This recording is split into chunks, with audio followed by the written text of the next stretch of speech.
नमस्कार मित्रों, SPG blogger YouTube channel पर सभी साथियों का फिर से एक बार हार्दिक रूप से स्वागत है।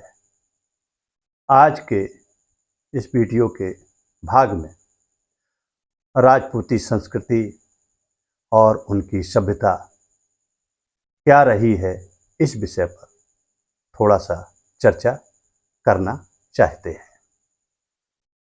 जहाँ तक मित्रों सभी को ज्ञात है कि राजपूत क्षत्रियों का जो इतिहास है अत्यंत ही गौरवशाली रहा।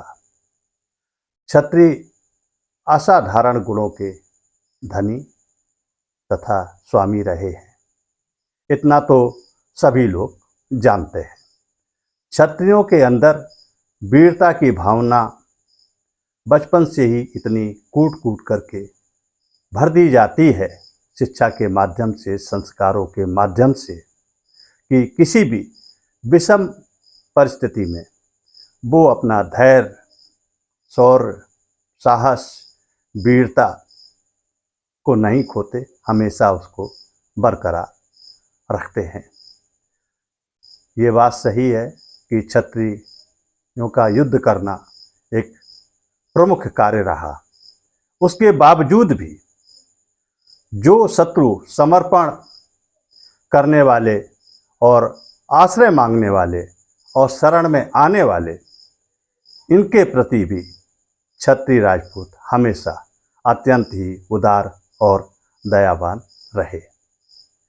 शरणागत की रक्षा किसी भी मूल्य पर सर्वोपरि मानते हुए सदैव इस पारंपरिक सिद्धांत का पालन किया करते रहे, जैसा कि हमारे वेद पुराणों, रामायण, महाभारत में वर्णन आता है।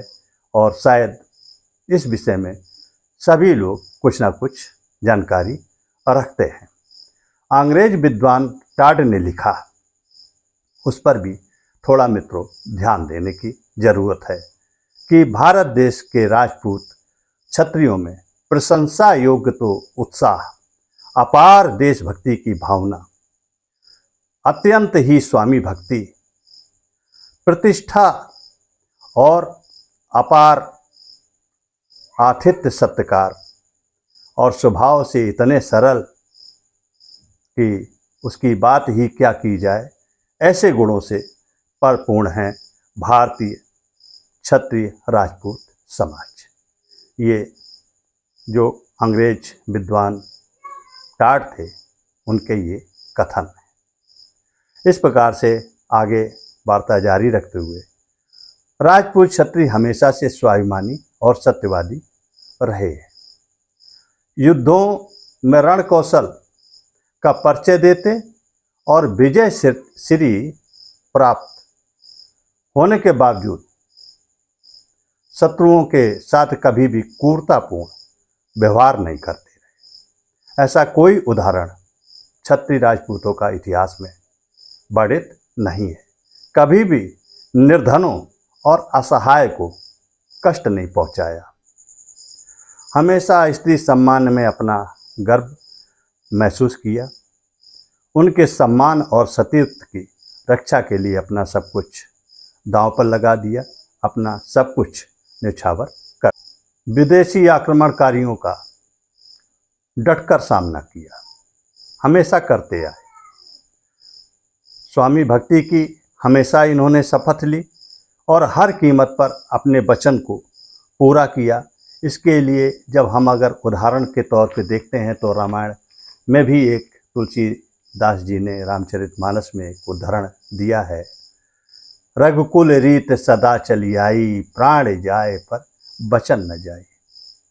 इस प्रकार से संस्कृति रही है, हमारी सभ्यता रही है, हमारी परंपराएं रही हैं।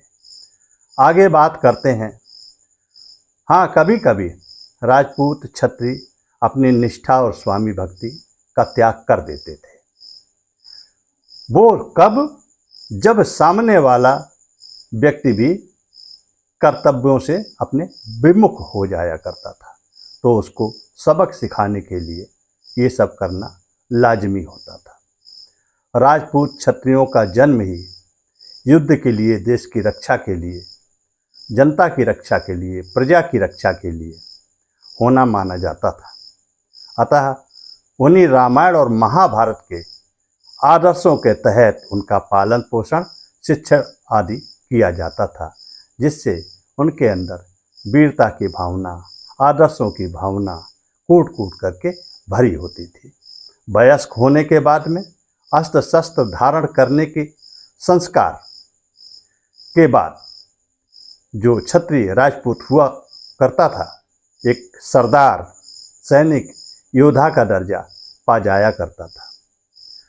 फिर वो अपना जीवन भर, जब तक उसकी सांसें रहती थी, इस कठिन कार्य का निर्वहन अपने जीवन में हमेशा करता रहता था। राजपूत क्षत्रियों को हमेशा ये शिक्षा दी जाती रही कि प्राण चले जाएं, लेकिन शत्रु के आगे कभी पीठ नहीं दिखाना है, निडर होकर के युद्ध करना है।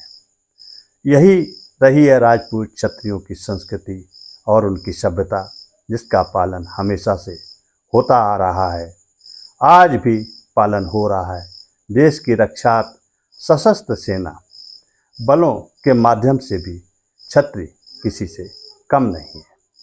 इस प्रकार से मित्रों, ये क्षत्रिय राजपूत की संस्कृति और उनकी सभ्यता के विषय में वीडियो बनाया गया है। अगर वीडियो अच्छा लगे तो लाइक शेयर ज़रूर करें, और जो लोग चैनल पे आए हैं वो सब्सक्राइब भी अवश्य करें। आगे मिलेंगे इसी कड़ी के वीडियो के साथ में, जिसमें और इससे आगे की जानकारी इस वीडियो के माध्यम से देंगे। तब तक के लिए मित्रों, नमस्कार। मिलते हैं फिर अगले बार।